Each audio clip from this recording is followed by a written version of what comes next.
جمهورية الصوماليلاند ومد إلهي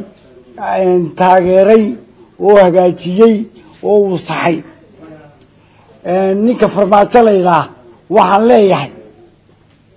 farmaajo haddii aad aflagaadada iyo dhacdhaca aad naga day weydid sidii adeerkaa afweyne ayaanu laa kula dhicin haddii aad idhaahdo waxa kaloo aan maanta ku leeyahay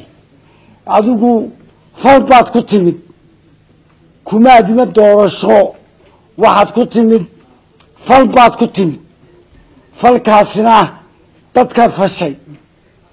doorasho kuma admin waxaanu ku leenahay haddii aad aflagaadada iyo dhacdhaca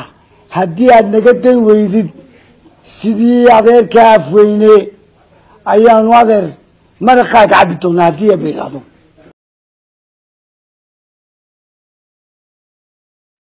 xildhibaan xasan cawaale caynaan oo ka mid ah xildhibaanada aqalka golaha wakiilada Somaliland laga soo doortay gobolka Gabiley ayaa maanta lagu dhex garaacay xarunta qasriga madaxtooyada Somaliland sida uu sheegay xildhibaanku waxaana xildhibaanka gacan u qaaday taliyaha aqalka madaxtooyada Somaliland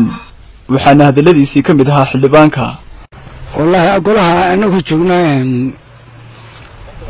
madaxtooyada anagu joognaa ayaa nin xildhibaan oo la socday ayuu nin gacanta ku soo fiiqay deetana waxaan ku yidhi war wax xildhibaaneed gacanta ku soo fiiqin deetana ninkii wuxuu tagay taliyihii ordaya ayaa markaa halkii igu yimid deetana feed aanan ogeyn arkayna ayuu igu dhuftay dib baan u dhacay deetana askartiina wankaas way igu soo yaacday nin walba dhinac buu qabtay ii jiiday qaar baa dhirbaaxay runtii dhaawac weyn baan qabaa oo markaa wadnaha wallahi waxaan ku suganay waxay shirkii wasiirada ahayd markaa waran caddaan dan lahayn oo halkaa u tagnay waran cadda wuu joogay waraanta marka taliyaha madaxtooyada mise taliyaha guud ee qaranka taliyaha madaxtooyada isaga ay feerayba maadaama aad xildhibaana waliba xisbiga kulmiye ka tirsan madaxtooyada dhexdeedii lagu gacan saaray arrintaas ay noqonaysaa xildhibaanada wax xasaanada duwantay wallahi arrintaas sidii waa arrin